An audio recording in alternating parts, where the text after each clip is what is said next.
Hello friends, நம்ம இன்றைக்கி என்ன பார்க்க போகிறோம்னா கத்திரிக்காய் குருமா. வாங்க வீடியோக்குள்ளே போகலாம். ஸ்டவ் பற்ற வச்சு கடாயில் எண்ணெய் ஊற்றிக்கலாம். பட்டை, சோம்பு, லவங்கம், கருவேப்பிலை போட்டிருக்கேன். நல்லா பொரிஞ்சிச்சு.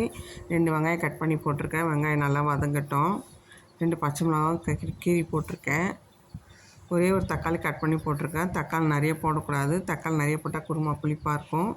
இப்போ நல்லா வதக்கி எடுத்துக்கலாம். இப்போ கத்திரிக்காய் போட்டுக்கலாம்.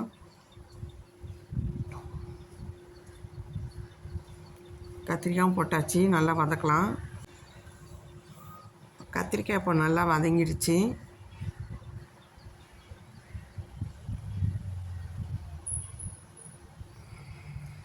கத்திரிக்காய் நல்லா வதங்கிடுச்சு. இப்போ மசாலா சேர்த்துக்கலாம். 2 ஸ்பூன் மிளகாத்தூள், 1 ஸ்பூன் வெறும் மிளகாத்தூள், 1/4 ஸ்பூன் மஞ்சள் பொடி, 1 ஸ்பூன் கரம் மசாலா பவுடர், தேவையான உப்பு,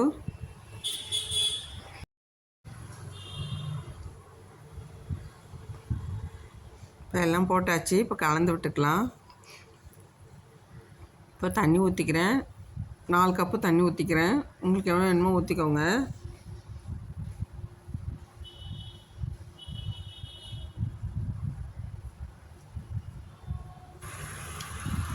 பாருங்கள், கத்திரிக்காய் நல்லா வெந்துடுச்சு.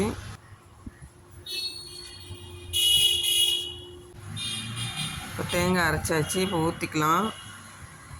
தேங்காய் ஊற்றி ரொம்ப நேரம் கொதிக்கக்கூடாது. ஒரே ஒரு கொதி வந்தோன்னே இறக்கிடலாம். கொத்தமல்லி தூவிக்கலாம். இப்போ சூப்பராக கத்திரிக்காய் குருமா ரெடி ஆகிடுச்சுங்க. செம்ம டேஸ்ட்டாக இருக்கும். நீங்களாம் ட்ரை பண்ணி பாருங்கள். இந்த வீடியோ உங்களுக்கு பிடிச்சிருந்தால் லைக் பண்ணுங்கள், சப்ஸ்கிரைப் பண்ணுங்கள், கமெண்ட் பண்ணுங்கள். Thank you friends.